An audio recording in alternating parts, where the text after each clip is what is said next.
Assalamualaikum warahmatullahi wabarakatuh. Bersama lagi dengan Pak B. Masih di pembelajaran biologi semester 1 untuk Anda semua. Enzim dan metabolisme kompetensi dasar 3.4 dan kompetensi dasar 4.4. Oke, mari kita mulai. Adalah yang Pak B bahas ini adalah enzim dan metabolisme. Oke, yang belum subscribe kasih tekan tombol subscribe dan like, bisa komen untuk memperbaiki konten selanjutnya. Oke, kita mulai. Enzim pada proses metabolisme. Pengertian enzim adalah enzim merupakan senyawa organik yang tersusun oleh protein, spesialisasi protein untuk menjalankan proses-proses biokimia dalam sistem hayati kehidupan. Tapi ulangi. Enzim merupakan senyawa organik yang tersusun oleh protein. Dalam kurung adalah spesialisasi protein untuk menjalankan proses-proses biokimia dalam sistem hayati kehidupan. Sekarang komponen enzim. Ini nanti akan dibagi menjadi 6 ya. Satu komponen enzim.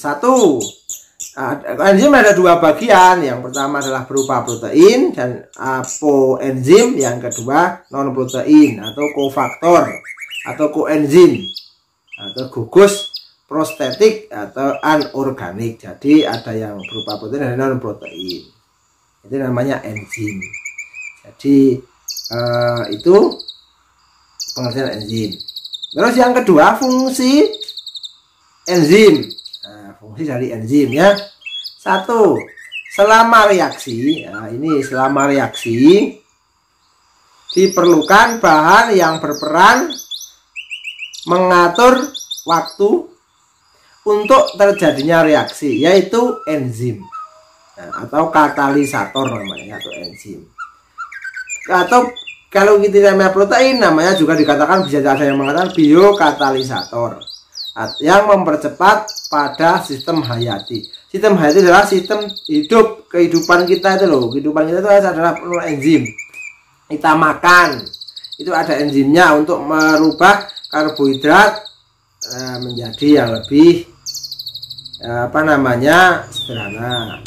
Amilum jadi lebih sederhana. Protein jadi lebih sederhana. Kan nggak mungkin kita makan telur, misalnya langsung nanti keluarnya juga telur, kan enggak. Diproses, proteinnya disederhanakan, diserap, digunakan untuk perbaikan sel-sel dalam tubuh dan pertumbuhan yang lain. Nah, itu enzim berperan di situ, gitu ya. Oke, sekarang ada enzim intraseluler. Nah, ada dua ya, enzim itu ada intra dan enzim intraseluler bekerja di dalam sel. Menawarkan racun, misalnya menawarkan racun H2O2 hidrogen peroksida, itu ada di dalam sel. Dinetralkan menjadi H2 dan O2. Itu fungsi enzim yang ada di dalam sel. Makanya ada yang mengatakan ada keracunan sel misalnya. Ya, seperti itu. Yang kedua adalah enzim ekstraseluler, yaitu bekerja di luar sel, atau enzim pergerakan. Enzim pergerakan jadi di luar sel. Contohnya tadi itu misalnya menjadikan lebih sederhana atau lebih kompleks. Itu kan ada enzim-enzim yang ada di situ. Macam-macam enzimnya banyak sekali. Nanti bisa dilihat dari ini, merubah protein menjadi peptid, merubah karbohidrat menjadi glukosa dan sebagainya. Itu ada enzimnya. Oke. Nah, ini ada enzim, itu adalah model dua teori kerja enzim. Ada model gembok dan kunci. Jadi ada gemboknya terus dikuncikan, ya. Gembokkan terus dikuncikan. Itu namanya model gembok atau clock and key. Itu ditemukan oleh seorang ilmuwan bernama Fischer. Enzim tidak pernah ikut reaksi setelah terbentuk produk enzim. Akan terlepas dan dapat menjalankan fungsi berikutnya. Jadi dia hanya sebagai pengantar saja. Nanti enzim tidak akan ikut di situ. Kuncinya yang mengantarkan mengunci, kuncinya diambil.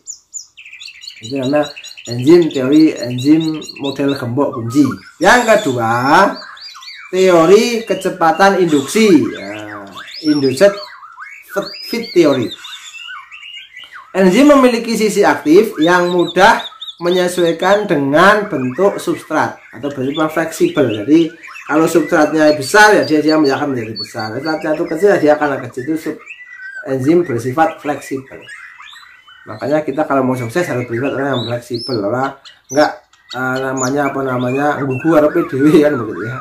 Harus fleksibel, mudah beradaptasi dimanapun atau di dalam keadaan apapun, itu tetap eksis, tetap berkarya, tetap produktif ya. Jangan mengeluh dengan keadaan ya. Jangan mengutuk kegelapan, mendingan menyalakan lilin satu saja biar bisa menerangi sekitarnya. Semakin gelap maka lilin akan semakin kelihatan terang kan, seperti itu karena pada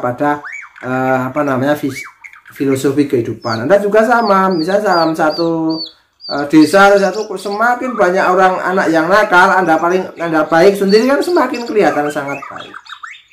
Atau kebalikan, di situ anak-anak mudanya baik-baik, Anda yang paling nakal kan kelihatan mencolok kejelekannya. Itu pilihan Anda. Life is choice, hidup adalah pilihan. Dan setelah memilih harus konsekuensinya diterima. Setelah memilih, konsekuensinya diterima. Setelah memilih kehidupan, diterima dan dilaksanakan dengan sebaik-baiknya. Hanya termasuk khalifah fil ard, atau pemimpin di bumi. Kan seperti itu. Baik dan buruknya kita ya dari kita sendiri. Apalagi kalau kita sudah mulai balik, sudah mulai harus ada tanggung jawab baik moral maupun spiritual, semuanya harus ada. Oke ya. Kita mulai yang ketiga, sifat-sifat enzim sebagai biokatalisator suatu reaksi. Yang kedua, bekerjanya secara khusus ya. Nah, misalnya pertialin, tepung menjadi maltosa, pepsin, renin dan sebagainya, itu ada enzimnya. Nah, kita belajar masalah pengertiannya. Dapat bekerja secara bolak-balik atau reversible. Jadi bolak-balik. Jadi setelah substrat yang A ke substrat yang B, substrat yang ke B. Nah, tadi bisa adalah tadi disebut sebagai kunci gembok atau kecepatan induksi, itu yang fleksibel tadi. Wujudnya adalah koloid, akan rusak jika terkena panas atau namanya denaturasi, yaitu ketika suhunya di atas 50 derajat Celcius. Dapat diekstraksi dari sel. Inilah sifat-sifat enzim. Terus yang keempat, penghambat kerja enzim, namanya inhibitor. Nah, contoh penghambat kerja enzim itu kan, enzim akan bekerja itu ada penghambatnya. Sama dengan kita mau bekerja kan ada penghambatnya. Kita mau sekolah ada penghambatnya. Dan lain sebagainya lah. Ya, contohnya adalah air raksa atau Hg. Jadi adalah logam yang berbentuk cair, adalah air raksa. Iodin, asetat, fluorida, sianida, karbon monoksida dan sebagainya adalah penghambat kerja enzim. Enzim tidak bekerja menjadi semakin efektif karena dihambat oleh beberapa faktor atau beberapa zat tersebut.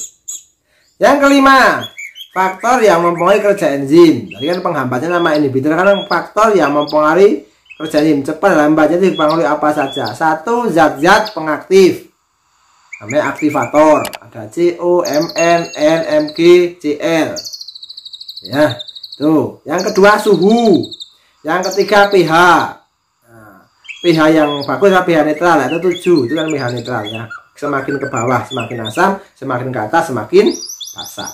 7 semakin ke bawah sampai 1 sangat asam. 7 sampai ke 14 sangat basah. Sifatnya gampang, kalau asam itu ya warnanya rasanya asam, kalau basah rasanya pahit. Kalau mau coba yang basah, sabun. Gitu ya. Itu ya. Oke, yang keempat, hasil akhir. Nah, jika hasil akhir banyak, enzim akan lambat. Jadi hasilnya keluar banyak, sama dengan kita. Kalau pekerjaannya kita itu banyak, ya kita akan semakin lambat karena semakin sudah capek ya. Terus konsentrasi enzim, nah, konsentrasinya berapa? Kalau semakin tinggi konsentrasinya semakin cepat, semakin rendah konsentrasinya semakin lambat. Itu kan seperti itu. Terus konsentrasi substrat, sama kebalikan. Kalau konsentrasinya rendah kan enzimnya semakin cepat. Kalau substrat konsentrasinya tinggi, enzimnya semakin lambat kan seperti itu. Yang ketujuh adalah air. Nah, ini adalah yang mempengaruhi, yaitu zat-zat pengaktif, suhu, pH, hasil akhir, konsentrasi enzim, konsentrasi substrat, dan air. Itulah faktor yang mempengaruhi kerja enzim. Yang keenam, penggolongan enzim dan fungsinya. Nah, ini ada enzim dan fungsinya. Ada oksidoreduktase. Nah, itu mengkatalisis salah satu substrat, baik oksidasi maupun reduksi. Terus transferase, mengkatalisis perpindahan satu gugus karbon. Ini hanya sebagai pengertian saja untuk pengertian Anda. Terus hidrolase, mengkatalisis hidrolisis, yaitu penambahan air. Terus liase, mengkatalisis penambahan gugus pada ikatan rangkap. Ligase, mengkatalisis penggabungan satu molekul dengan molekul yang lain. Isomerase dan lain sebagainya. Ada beberapa, ini ada pengertiannya biar Anda tahu, oh ternyata ada ya. Nanti selebihnya akan dipelajari lebih lanjut. Yang selanjutnya adalah pembentukan enzim. Pembentukan enzim itu ada enzim yang pembentukannya dikendalikan oleh gen. Jadi dibentuk oleh gen. Jadi pembentukan enzim dalam tubuh itu dikendalikan oleh gen. Gen ada di mana? Ada di inti sel. Inti sel ada di mana? Di dalam sel. Kemarin sudah Pak Bipa tentang di sel tumbuhan dan sel hewan. Sekarang subtema yang kedua adalah metabolisme. Nah, ini ada dua proses, yaitu proses reduksi dan oksidasi. Nah, jadi namanya lain adalah katabolisme dan anabolisme. Sekarang yang pertama, pengertian katabolisme. Katabolisme atau respirasi merupakan reaksi kimia sel untuk merombak senyawa kompleks menjadi senyawa sederhana dengan menghasilkan energi. Itu baik secara anaerob maupun aerob. Bagi ulangi, respirasi atau katabolisme merupakan reaksi kimia sel untuk merombak senyawa kompleks menjadi senyawa sederhana dengan menghasilkan energi. Itu adalah pengertian dari katabolisme. Senyawa organik plus oksigen menjadi karbon dioksida, air, dan energi. Nah, ya. Contohnya adalah glikolisis, siklus Krebs itu nanti menghasilkan energi. Transport elektron itu menghasilkan energi dan secara aerob di dalam tubuh kita. Setelah kita makan karbohidrat itu kan diproses, makanya akan punya tenaga. Protein juga diproses akan menjadi energi. Lemak juga sama. Di antara tiga itu yang paling banyak menghasilkan energi adalah lemak. Dari protein, karbohidrat, dan lemak itu paling tinggi adalah lemak untuk menghasilkan energi. Terus yang secara anaerob, fermentasi alkohol, fermentasi asam laktat itu secara anaerob, tidak membutuhkan oksigen. Nah, yang kedua adalah anabolisme.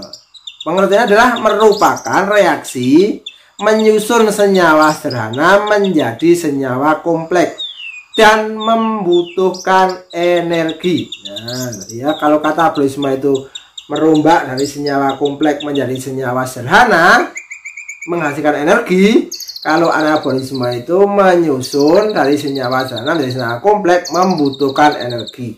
Contoh yang paling familiar adalah fotosintesis. Nah, ini fotosintesis itu adalah 6CO2 plus 6H2O. Ada energi matahari, sinar matahari, ada klorofil menghasilkan C6H12O6 plus 6O2. Jadi dalam hijau daun, dalam tumbuhan hijau itu ada proses fotosintesis namanya proses anabolisme. Itu menyusun dari senyawa sederhana menjadi senyawa kompleks dengan membutuhkan energi berupa energi matahari. Syarat utama fotosintesis adalah ada energi matahari. Sudah ada pertanyaan, bagaimana kalau matahari tidak bersinar? Apa yang akan terjadi dalam kehidupan? Nah, coba dipikirkan. Sesuai dengan tadi penjelasan tentang metabolisme dan anabolisme. Ya, jadi 6CO2 plus 6H2O plus energi matahari dengan adanya klorofil yang di daun menghasilkan C6H12O6 plus O2. O2 nya buat apa? Buat bernafas, makhluk hidup. C6H12 gunanya buat apa? Bisa dimakan. Kalau misalnya contoh pada ketela itu kan dimakan buahnya. Apa namanya, akar ya. Nah, pada buah-buahan dimakan buahnya, pada padi dimakan buahnya.